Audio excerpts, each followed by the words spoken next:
தமிழக வெற்றிக் கழகம் திருவண்ணாமலை கிழக்கு மாவட்டம் மாபெரும் கொள்கை பரப்புரை பொதுக்கூட்டம் வந்தவாசி கோட்டை மூலையில் ஜனவரி 4, 2026 நடைபெற்றது. தலைமை திருவண்ணாமலை கிழக்கு மாவட்ட செயலாளர் என் உதயகுமார் வரவேற்புரை.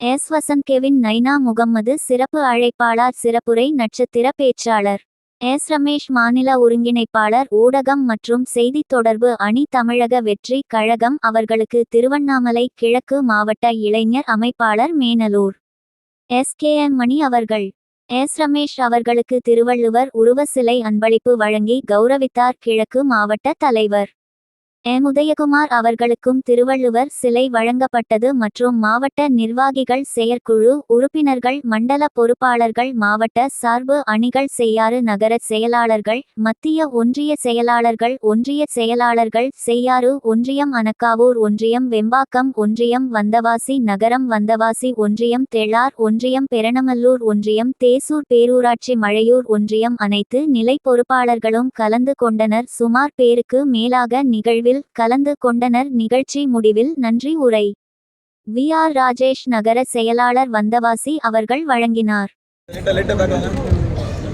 நமது திருவண்ணாமலை மாவட்ட கழக செயலாளர் அவர்கள் குட்டுகளுக்கு ஏற்றி இந்த நிகழ்ச்சியை சிறப்பாக தொடங்கி வைக்கிறார். அதைத் தொடர்ந்து நட்சத்திர பேச்சாளர் எஸ் ரமேஷ் அவர்களும் விளக்கேற்றி இந்த நிகழ்ச்சியை சிறப்பாக தொடங்கி வைக்கின்றார்கள்.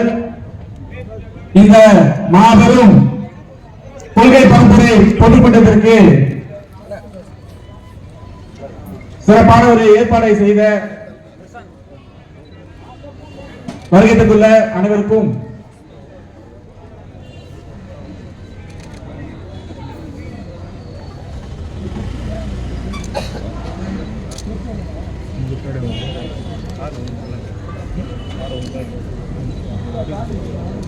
தற்போது கொள்கை தலைவர்களுக்கு மலர் தூவி மரியாதை செய்யப்படுகிறது.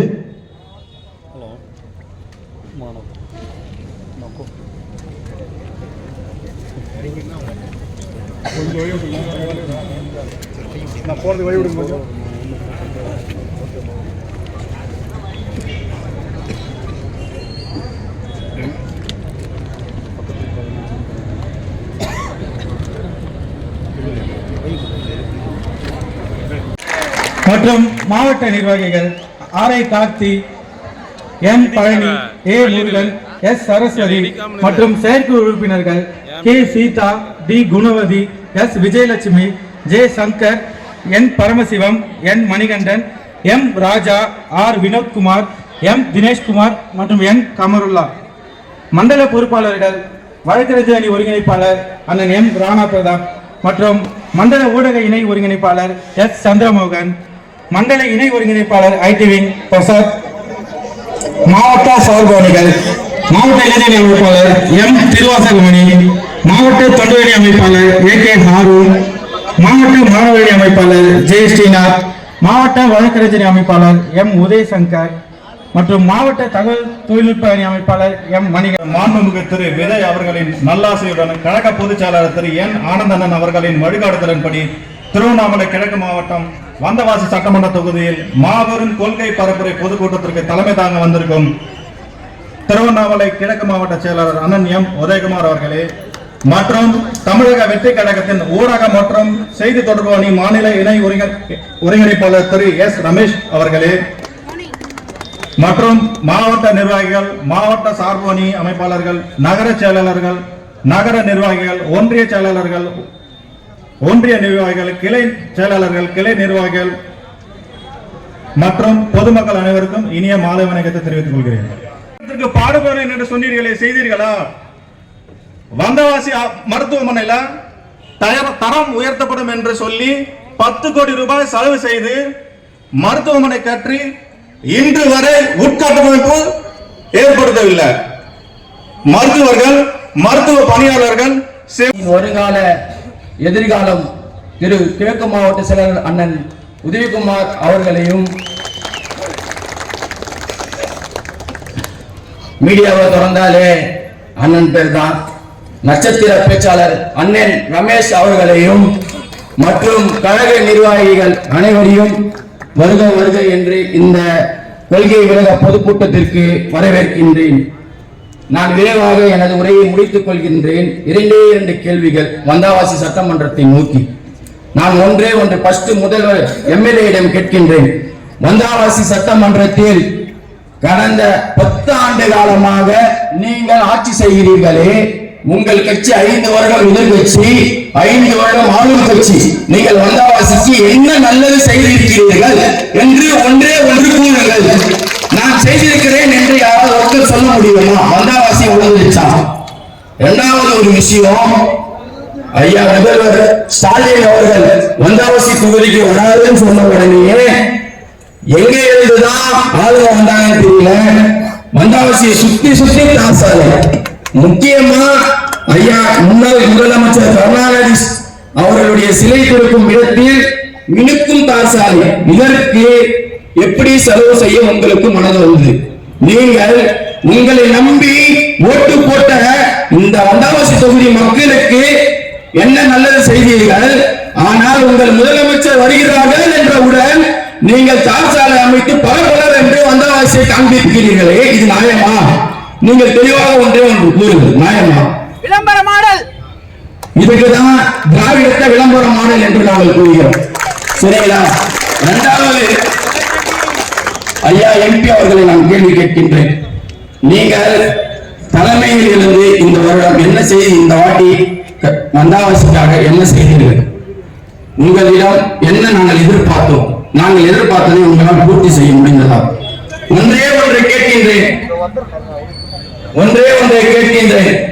இங்கு அமைந்திருக்கும் நம்ம மேல்மா கூட்டோடு விவசாயிகளுக்கு எதிர்ப்புறமாக சிப்பாடு அமைக்க வேண்டாம் என்று மக்கள் கோரிக்கை வைத்தார்களே, அதை பற்றி உங்களால் ஏதாவது பேச முடிந்ததா? நீங்க என்ன பண்ணீங்க தெரியுமா? ஆளுக்கு 200 ரூபாயை கூட்டிட்டு போயிட்டு விவசாயிகளுக்கு எதிர்க்கா எங்களுக்கு அந்த இடத்துல சிப்பாடு அமைக்கணும்னு சொன்னீங்க. இது இல்லைன்னு உங்களால் நிரூபிக்க முடியுமா? நீங்க செஞ்சீங்க. இங்க இருக்கிறவங்க எல்லாருக்குமே அது தெரியும். அது நாங்க இல்லைன்னு சொல்லவே முடியாது. சரிங்களா? அதே மாதிரியே நம்ம வந்தாவாசி தொகுதியில ஹாஸ்பிட்டல் ஒண்ணு கட்டியிருக்காங்க. அது எதுக்கு கட்டியிருக்காங்க, என்னத்துக்கு கட்டியிருக்காங்கன்னு தெரியவே தெரியாது. எவ்வளவு பட்ஜெட், யாருக்கு ஆட்டையை போடுறதுக்கு அவங்க அந்த ஹாஸ்பிட்டல கட்டியிருக்காங்கன்னு தெரியவே இல்லை. ஏன் நான் இது கேட்கறேன்னா, நீங்க இப்போ ஒண்ணும் இல்லை, இப்ப சாதாரணமா நீங்க ஹாஸ்பிட்டல் போங்களா, இப்ப என்ன மணி ஆகுது, மணி 8 ஆகுது, ஹாஸ்பிட்டல் போங்களா, மருத்துவர் இருக்க மாட்டேன், செவிலியர் தான் இருப்பார். கேட்டா மருத்துவர் ரவுண்ட்ஸ் போயிட்டாங்க. ரவுண்ட்ஸ் போயிட்டு கேட்டா 10 மணி ஆகும். 10 மணிக்கா நாங்க அதுவரை என்ன பண்ண முடியல, செவிலியர் மாத்திரை கொடுத்து அனுப்பிச்சுட்டு நீங்க வாங்க 10 மணிக்கு அப்படின்றாங்க. அப்படி இல்லை, இப்ப திடீர்னு ஏதோ ஒரு விபத்து ஆயிடுச்சு, டக்குனு நாங்க ஹாஸ்பிட்டல் போனா ரவுண்ட்ஸ் போற டாக்டர் வருவாரு, டக்குனு பாப்பாரு, உடனே செங்கல்பட்டு எழுதி கொடுத்துருவாரு. இது உண்மையா பொய்யா? இங்க இருக்கிறவங்க எல்லாருமே சொல்லுங்க. அப்புறம் என்னத்துக்கு தரம் உயர்த்தப்பட்ட மருத்துவமனை நீங்க கட்டியிருக்கீங்க? இத மண்ணுக்கா கட்டியிருக்கீங்க? சொல்லுங்க, நீங்க என்ன செஞ்சிட்டீங்க? எம்பி வராதுன்னு சொல்லிட்டு, முதலமைச்சர் வராதுன்னு சொல்லிட்டு, பஸ் ஸ்டாண்ட்ல இருக்கிற கக்கூசுக்கு பெயிண்ட் அடிக்க தெரிஞ்ச உங்களுக்கு வந்தாவாசியில இருக்கிற மருத்துவமனைக்கு மருத்துவர் அமைக்கிறது நாளைய. இதை கேட்டா நீங்க என்ன பண்ணுவீங்க? உங்களுக்கு சாட்சி இருக்கா? நீங்க ப்ரூஃப் இல்லாம பேசுறேன்னு சொல்றீங்க. ஏங்க நாங்க ஏங்க ப்ரூஃப் இல்லாம பேசுறோம்? பொதுமக்கள் ஹாஸ்பிட்டலுக்கு வர பொதுமக்களை கேளுங்க. நாங்க கட்சிக்காரங்க, நாங்க போய் சொல்றோம். சரி, இங்க இருக்கிற சாதாரண பொதுமக்களை கேளுங்க. நீங்க ஒரு பிரசவ வலின்னு சொல்லிட்டு ஹாஸ்பிட்டலுக்கு வந்தீங்கன்னா, ஒரு சிசரின்னா எங்க அனுப்புறீங்க? நீங்களே சொல்லு. சிசரின்னா எங்க அனுப்புறீங்க? பண்றீங்க இல்ல செங்கல்பட்டுக்கு போகணும், அப்படி இல்லைன்னா செய்யாருக்கு போகணும். எதுக்கு? அப்ப வந்தாவாசியில தயார் முறைப்பட்ட ஹாஸ்பிட்டல் எதுக்கு வந்தாவாசியில் வச்சிருக்கீங்க? நான் கேட்கறது தவறா? நீங்க சொல்லுங்க. அப்புறம் எதுக்கு ஹாஸ்பிட்டல் வந்தாவாசியில் இருக்கு? ஏங்க 10 வருஷம் ஆண்டு இருக்கீங்க, அடிப்படை வசதி தானங்க நாங்க கேட்கிறோம். உங்க வீட்டுல போய் நாங்க கட்ட பணமாங்க கேட்டோம். உங்களை நம்பி ஓட்டு போட்டதுக்கு, உங்களை நம்பி ஓட்டு போட்டதுக்கு எங்களுக்கு ஏமாற்றம் தானே மிஞ்சுது. இதை இல்ல நீங்க யாராவது மறைக்க முடியுமா?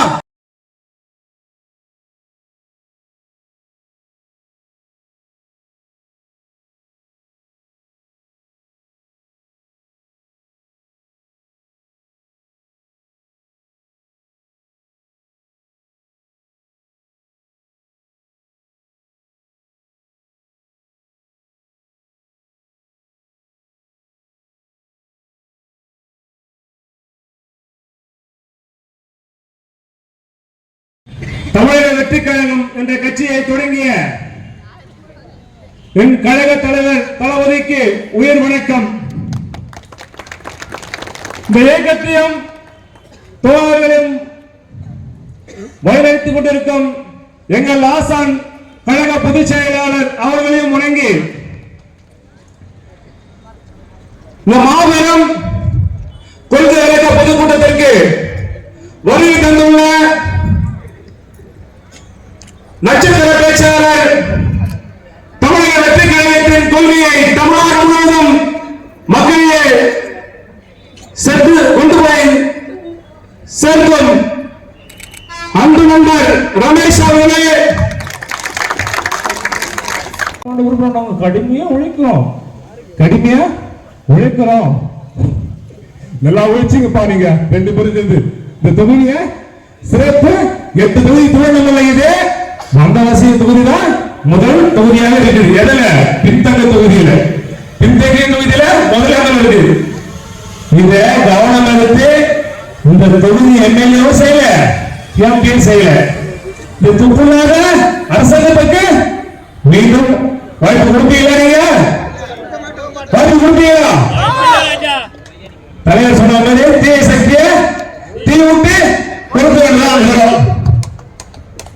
இந்த வந்தவாசல்ல இந்த திமுக பேச்சுக்கே கிடையாது. தான் வைக்கக்கூடிய தப்புகளை வீசி பறக்கட்டும். இந்த மக்களுக்கு மெயினா ஒரு பெண்கள் சோதனை வந்தவாச தொகுதியில சுத்த முடியல. எங்க போனாலும் கஞ்சா. இதுல சொன்னாரு 0% தான். அமைச்சர் சொன்னாரு கஞ்சா தமிழ்நாட்டில் 0%. கஞ்சா சப்ளை பண்ணவே திமுக காரணம்டா. கஞ்சா சப்ளை பண்ணவே திமுக காரணம். ஆனா 0% சட்ட ஒழுங்கு சரி கிடையாது. நீ சொன்னாங்க திராவிட மாடல் என்ற திராவிட திமுக அரசு முதலிடம். எதுல முதலிடம்? சட்ட ஒழுங்குல முதலிடமா? கஞ்சாயம் முதலிடம், போதை பொருட்கள தாமிலிருந்து முதலிடம், மின்சார முதலிடம், முதலிடம்,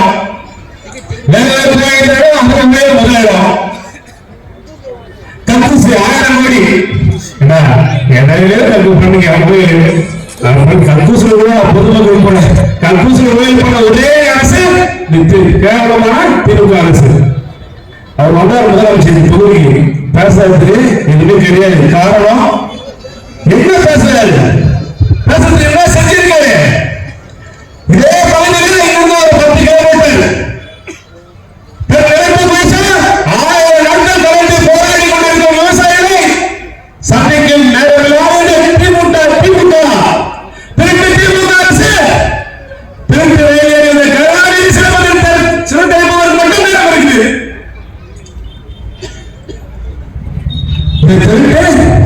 திமுக ரயில் ஏறி வந்தாரு. அன்னைக்கு திருட்டு ரயில் வந்தாரு. நீங்க 1000 கோடி 10 கோடி வச்சுக்கா அவருக்கு சிறப்பு இருப்பாரு. ஏன் காரணம்? அப்பாட்டி அவங்க ஆட்சியை எல்லாரும் பத்தி போச்சு. அவங்களுக்கு அப்படி என்ன சிறப்பு இருப்பான்? வேற என்ன சிறப்பான அவங்க தேங்காய் பீச்சில் போன அவர் போன தெரியல உங்களுக்கு. காரணம் மனைவி தலையில் ஒரு துணை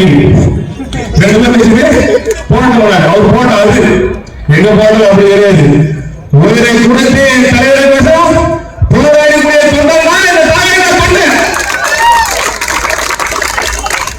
சும்மா மேடை பேசுவேன் இல்ல, உண்மையே சொல்றேன். எங்கேயும் கொடுக்கணும் நான் தலைவர் யோசனை உயர்வு தயாரா இருப்பேன். ஏன்னா திமுக எதிராக காசு கொள்ளையர்கள் கொடுக்கலாம் கிடையாது. தலைவர் கட்சி ஆரம்பிக்கிறாரு அதெல்லாம் எனக்கு தெரியாது. நான் ஆரம்ப காலத்துல இருந்து தலைவர் மொத்தம் மக்கள் மோசம் உழைச்சிருந்தாங்க. இதே பதவிக்கு மாவட்ட செயலர் பதவிக்கு திமுக அதிமுக வரணும், பல கோடி வைத்துள்ளோம், சொகுசு கார்ல வரணும், தலைமைக்கு 12 நிதிகள் தரணும். ஆனா எங்க கட்சியெல்லாம் அதெல்லாம் கிடையாது. நான் சாதாரண ஒரு உதவி தொழிலாளி வளர்ந்தாங்க. என்ன மாவட்ட செயலர் ஆயிரத்தி தலைவருக்கு உதவி கொடுத்து வழங்க மாட்டாங்க. அதாவது மெயின் இந்த வந்தவாசி சட்டமன்றத்துல சும்மா அவங்க பேசிட்டு நான் மாற்றினாங்க எதை நடக்க சாத்தியவாது அந்த உடனே தலைவர் சொல்லுவாரு அவங்க கொண்டு அவங்க செய்வாங்க. அதனால வருகின்ற 2026 மாறி மாறி வாக்களிச்சு எந்த மாற்றம் வருவதில்லை. ஆனால் ஒரு முறை மாறி வாக்களிச்சு தமிழ்நாட்டுக்கு ஒரு மாற்றத்தை உண்டாக்குவார்கள் தலைவர்.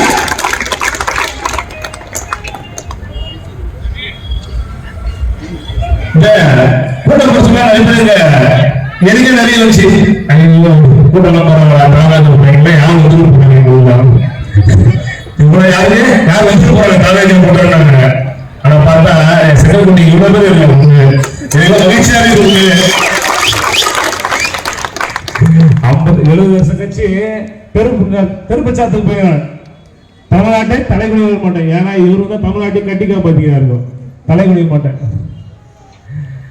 நாளைக்கு எல்லாருக்கும் பணி இருக்கும், எல்லாரும் வேலைக்கு போக வேண்டியது இருக்கும். அதனால சீக்கிரம் முடிச்சிடலாம். அதற்காக அமைதியா இருக்கணும்ன்ற அவசியம் இல்லை. நம்ம தளபதினாலே ஒரு தனி எனர்ஜி தான். அந்த எனர்ஜி தான் எப்பவுமே இருக்கும்.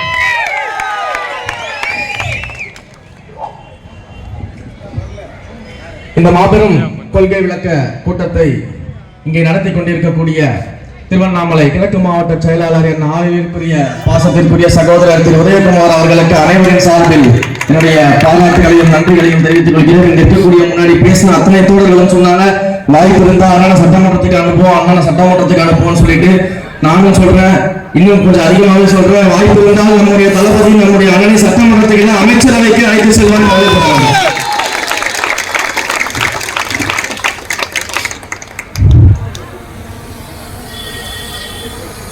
அனைவருக்கும் சம வாய்ப்பு, சமூக நீதி, அனைவருக்கும் விகிதாச்சார அடிப்படையில் பிரதிநிதித்துவம் என்ற ஒரு மிகப்பெரிய புரட்சியை முன்னெடுத்தவர் நம்முடைய கொள்கை தலைவரான அண்ணல் அம்பேத்கர் அவர்கள். அந்த அண்ணல் அம்பேத்கர் அவர்கள் எடுத்த சட்ட புரட்சி. எங்கெல்லாம் சாதிய பாகுபாடு இருக்கிறதோ, பெண்கள் முன்னேற்றங்களுக்கு தடை இருக்கிறதோ, எங்கெல்லாம் பெண்கள் மேலும் முன்னேற வேண்டுமோ அங்கெல்லாம் தன்னுடைய இறுதி காலம் வரைக்கும் போராடிய தந்தை பெரியார் அவர்கள் முன்னெடுத்தது பெண்கள் முன்னேற்றத்திற்கான புரட்சி. நிர்வாகத்தில் கொஞ்சம் கூட ஊழல் இல்லாமல் நேர்மையாக கடைசி வரைக்கும் கட்டின வேட்டியோடு களத்துகின்ற ஐயா காமராஜர் அவர்கள் நிகழ்த்தியது நிர்வாக புரட்சி. இந்த தேசத்தின் சுதந்திரத்திற்காகவும் இந்த மண்ணிற்காகவும் வாழேந்தி போராடிய வேலு நாச்சியார் நிகழ்த்தியது வீர புரட்சி. தன்னுடைய குடும்பத்தை விட இந்த தேசத்தின் நலனே முக்கியம் என்று தியாகத்தை முன்னெடுத்து போராடிய அஞ்சலை அம்மாள் முன்னிறுத்தியது தியாகத்திற்கான புரட்சி. இத்தனை கொள்கை தலைவர்களையும் ஒரு சேர நம்முடைய கழகத்தின் வழிகாட்டிகளாக வைத்து நம்முடைய தலைவர் தளபதி அவர்கள் நிகழ்த்திக் கொண்டிருப்பது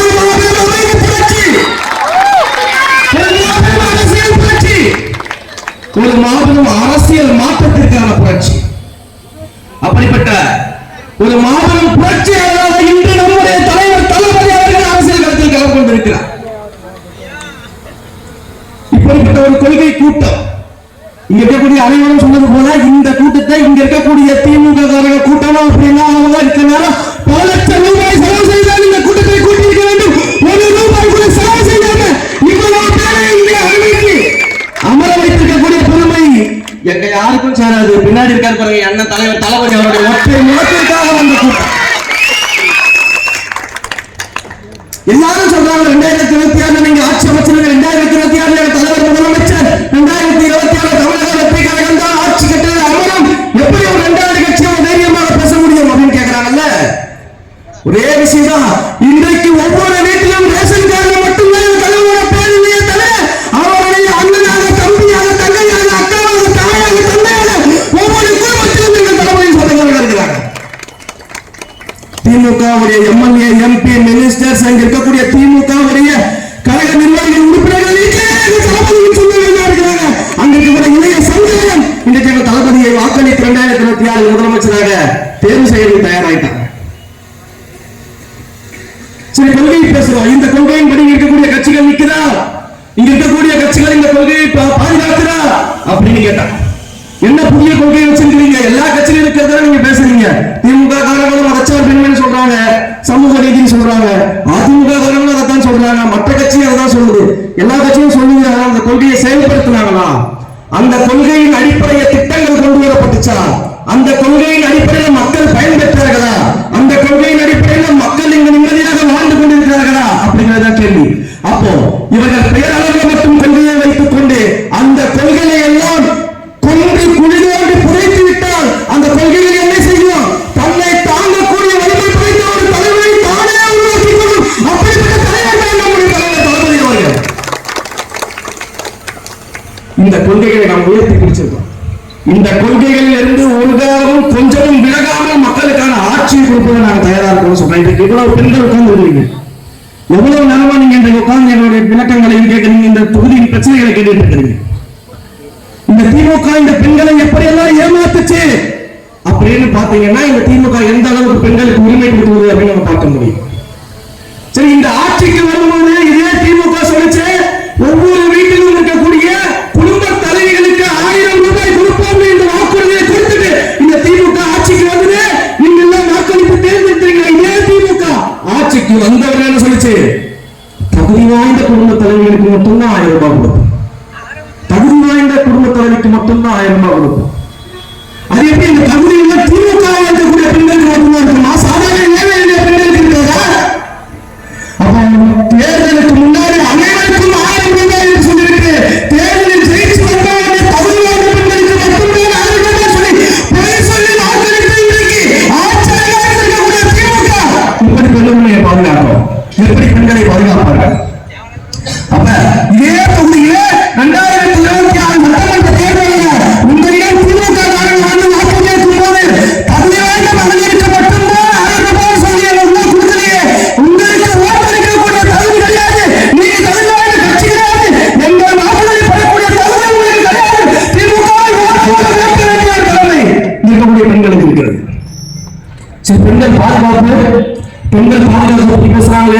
இதே முதலமைச்சர் யார் என்ன தப்பு செஞ்சாலும் என்னுடைய ஆட்சியில் தப்பிக்க முடியாது, அவங்க நான் ஒத்துழைக்க மாட்டேன், நான் நடவடிக்கை எடுப்பேன், என்னுடைய கரங்கள் இரும்பு கரம் அப்படின்னு முதலமைச்சர் பேசுறாரு. அண்ணா பல்கலைக்கழகம் என்ன நடந்துச்சு? அண்ணா பல்கலைக்கழகத்துல படிக்கக்கூடிய ஒரு பெண் மாணவி, அந்த மாணவிக்கு பாலியல் வன்கொடுமை நிகழ்ந்தது. சரி, அந்த பாலியல் வன்கொடுமையை செஞ்சது யாரு? திமுகவினுடைய அபிமானி, திமுகவினுடைய அபிமானியாக இருக்கக்கூடிய ஒரு குற்றவாளி அண்ணா பல்கலைக்கழக மாணவிக்கு பாலியல் வன்கொடுமை ஈடுபட்டிருக்கிறார். அத்தனை அமைச்சர்கள் கூட போட்டோ எடுத்திருக்கிறார். திமுகவினுடைய நெருங்கிய தொடர்பில் இருக்கக்கூடிய மனிதர். ஆனா அண்ணா பல்கலைக்கழக மாணவி விவகாரத்துல திமுக பதிலளிக்குது. அவர் என் கட்சிக்காரர் கிடையாது, என் கட்சியோட அபிமானி. இப்படி சொல்லிக்கலாம். கட்சிக்காரர்கள் சொன்னா அவங்களுக்கு அந்த அபிமானின்னு அவங்களே சொல்லுவாங்க. எப்படின்னா இந்த கிட்னி எல்லாம் திருடிட்டு போயிடுவாங்க. கிட்னி திருட்டுன்னு சொன்னா அமைச்சர் சொல்லுவாரு, கிட்னி திருட்டுன்னு சொல்லாதீங்க, வாய் நடிங்க, கிட்னி விலைக்கு சொல்லுங்க அப்படின்னு. அந்த மாதிரி திமுக காரங்க, திமுகவுடைய அபிமானி அமைச்சர்கள் கூட ரொம்ப நெருக்கமான ஒரு பேர் கூட ஞானசேகரன். ஞானத்தை போதிக்கக்கூடிய அண்ணா பல்கலைக்கழக மாணவிக்கு பாலியல் கொள்கை செய்தவர் ஞானசேகரன். நல்ல பேர்ல அருமையான பேர் கேட்டவங்க. இப்படிப்பட்ட ஒரு நிலைமையில ஒரு ஆட்சி தன்னுடைய கட்சியினரே இந்த வேலையை செஞ்சுட்டு இருக்காங்க. அடுத்தது ஈசிஆர் ரோட்ல ஒரு கார் பெண்கள் எல்லாம் போயிட்டு இருக்கிறாங்க. பின்னாடியே திமுக கொடி போட்ட ஒரு கார் பாத்தீங்கன்னா அந்த பெண்களை சேஸ் பண்ணிட்டு போது நடுராத்திரியில தடுக்கிறதுக்கு யாரும் இல்லை. பெண்கள் அலறி கூப்பாடு போடுறாங்க. நம்ம பின்னாடி ஒரு கார் சேஸ் பண்ணிட்டு துரத்திட்டு நமக்கு என்ன ஆகும்னு பயந்து ஓடுறாங்க அந்த பெண்கள். உடனடியாக அந்த குற்றவாளிகள் ஒரு வீடியோ ரிலீஸ் பண்றாங்க. அதுல ஒரு பிரச்சனை, கைது பண்றதுக்கு முன்னாடியா கைது பண்றதுக்கு பின்னாடியான்றதான் நம்ம கேள்வியே. கைது பண்றதுக்கு முன்னாடி அப்படின்னா எப்படியா குற்றவாளிகள் ஆட்சியில் இவ்வளவு தைரியமா வீடியோ போடுறதா சுத்திக்கிட்டு கேள்வி வருது. இல்ல கைது பண்ணதுக்கு அப்புறம் வீடியோ போட்டாங்கன்னா எந்த அளவுக்கு காவல்துறை கைது பண்ண குற்றவாளிகள் வீடியோ போடுற அளவுக்கு ஒப்பு வச்சிருக்கு அப்படின்னு ஒரு கேள்வி வருது. அது ஒரு மிகப்பெரிய பிரச்சனையான வீடியோ ரிலீஸ் பண்ணிட்டாங்க. அந்த வீடியோல அவங்க சொன்ன விஷயம் இருக்கு பாருங்க. நாங்க திமுக எல்லாம் கிடையாதுங்க, குடும்பத்தோட நாங்க ஊட்டி கொடைக்கானல் திமுக போவோம், அப்ப தோல் கேட்டாலாம் காசு கொடுக்காம காசு பண்றதுக்காக திமுக கொடியை போட்டு போனோம் அப்படின்னாங்க. அப்போ திமுக கொடியை போட்டா நீ டோல்கேட்டை காசு பண்ணி போறீங்களா? உங்களுக்கு ஓட்டு போட்டு ஏழை எளிய மக்கள் டோல்கேட்டை காசு பண்ணிட்டு போவாங்க பைத்தியக்காரா அப்படின்னு ஒரு கேள்வி வருதா இல்லையா? அப்ப திமுக கொடியை போட்டா நீ என்ன பண்ணலாம்? பொதுமக்கள் ஆக மட்டும் எல்லாத்தையும் ஃபாலோ பண்ணிட்டு போறோமா? இதுதான் நாங்க ஜனநாயகம் எங்களுடைய கொள்கையில் வச்சிருக்கோம். எங்களுடைய கொள்கையோட ஜனநாயகம், ஜனநாயகத்தை மீட்டெடுப்பது. என்ன ஜனநாயகத்தை மீட்டெடுப்பது? எம்எல்ஏக்களுக்கும் எம்பிக்களுக்கும் மினிஸ்டர்களுக்கும் பிரைம் மினிஸ்டருக்கும் ஜனாதிபதிக்கும் என்ன சட்டம் இருக்கிறதோ அதே சட்டம் ஏழை எளிய வீட்டில் இருக்கக்கூடிய மக்களுக்கும் வேண்டும் அப்படின்ற ஜனநாயகத்தை உயர்த்தி பிடிக்கக்கூடிய ஒரு கொள்கையா நம்ம வச்சிருக்கிறோம். இப்படி அடுத்தது திமுகவுடைய இன்னொரு செய்தி, ரொம்ப ஆச்சரியமான செய்தி நான் பார்த்தேன். பெண்கள் விஷயமா தான் திமுகவில் இருக்கக்கூடிய ஒரு நபர், ஒரு நிர்வாகி, அந்த நிர்வாகி தனக்கு தெரிந்த பெண்களை எல்லாமே திமுகவுடைய முக்கிய புள்ளிகளுக்கு கொண்டு போய் இருக்கக்கூடிய அவல நிலையில் ஒரு திமுகவுடைய நிர்வாகி இருக்கிறார். சொன்னா பாத்தீங்கன்னா ஞானசேகரன், அதே மாதிரி இவரோட பேரு ரொம்ப அமோகமான பேரு. இந்த கோடீஸ்வரன் பேர் வச்சு பிளாட்பார்ட்ல வச்சிருக்கிற மாதிரி இவரோட பேர் தெய்வ செயல். இந்த செயலை செஞ்ச ஒரு பேருக்கு தெய்வ செயல் ஒரு பேரு. இந்த பையன் பண்ணிட்டு இருக்கிறார். அப்போ கட்சிக்குள்ள இருக்கக்கூடிய நிர்வாகிகளே இவ்வளவு சுதந்திரமாக பெண்களுக்கு எதிரான வன்முறைகளில் ஈடுபடும் பொழுது தமிழ்நாட்டினுடைய நிலைமை, தமிழ்நாட்டில் இருக்கக்கூடிய பெண்கள் நிலைமையை வச்சு பார்க்கணும். இங்க இருக்கக்கூடிய ஒவ்வொரு பெண்களும், ஒவ்வொரு தந்தையும் அண்ணனும் மாசம் கையை வச்சு சொல்லுங்க, உங்க வீட்டில் இருக்கக்கூடிய பெண்கள் ஒரு நாள் காலையில பள்ளிக்கூடத்துக்கோ கல்லூரிக்கோ வேலைக்கோ போயிட்டு திரும்ப சாயந்தரம் வீடு வந்து திரும்ப வரைக்கும் பதவிக்கு போயிருக்கிறீங்களா இல்லையா? பயத்துல இருக்கிறீங்களா இல்லையா? உடனே அங்க போய் அம்மா சொல்றாங்க, ஐயா காலகாலத்தால வெளியில கோலம் போறதுக்கே பயமா இருக்கு, செய்யறதுக்கு வைக்கலாம் அப்படின்னு அம்மா சொல்றாங்க. அப்ப அந்த அளவிற்கு பெண்களுக்கு எதிரான வன்கொடுமைகளை பார்த்து, கொலை கொள்ளைகளை பார்த்து இன்றைக்கு இந்த திமுக அரசு சரியான நடவடிக்கை எடுக்காத காரணத்தினால் சட்டம் ஒழுங்கு சீரழிச்சு கிடக்கு. எனக்கு முன்னாடி சொன்னது போல அமைச்சர் அவர்கள் பேசினார்கள் 2 நாளைக்கு முன்னாடி. தமிழ்நாடு வந்து ஜீரோ, எதுல எல்லாத்தையும் ஜீரோ தான், அது நமக்கு தெரியும். ஆனா அவர் சொல்ற விஷயம், போதையில ஜீரோ இருக்கிறான். தமிழ்நாட்டில் போதை போய் போயிட்டே கிடையாது. அப்ப சாராய கடையில டாஸ்மாக திறந்து வச்சு நீங்க என்ன பிரசாதம் எடுத்துட்டு இருக்கீங்க? கோயில் பிரசாதத்தை எடுத்துட்டு இருக்கீங்க. தினசரி செய்தித்தாள்கள் எல்லாம் பார்க்க மாட்டாங்க போல. தினசரி செய்தித்தாள்கள்ல போதையால இளைஞர்கள் வெட்டுக்குத்து நடந்திருக்குது, கல்லூரி மாணவர்களுக்கு இடையே வெட்டுக்குத்து நடந்திருக்குது, பெண்களுக்கு பாலியல் தொல்லை கொடுத்திருக்கிறாங்க, மூதாட்டிகள் முழுக்கொண்டு கொலை செய்யப்பட்டிருக்கிறாங்க, செய்தி படிப்பு நிகழ்வுகள் நடந்திருக்கிறது. தினசரி செய்தித்தாளை புரட்டி பார்க்கிற சாதாரண பள்ளி மாணவர்களுக்கு தெரிந்த விஷயம் கூட சுகாதாரத்துறை அமைச்சராக இருக்கக்கூடிய சுப்பிரமணியன் தெரியலையா? நல்லா தெரியும். என்ன இதெல்லாம் சொல்லிட்டு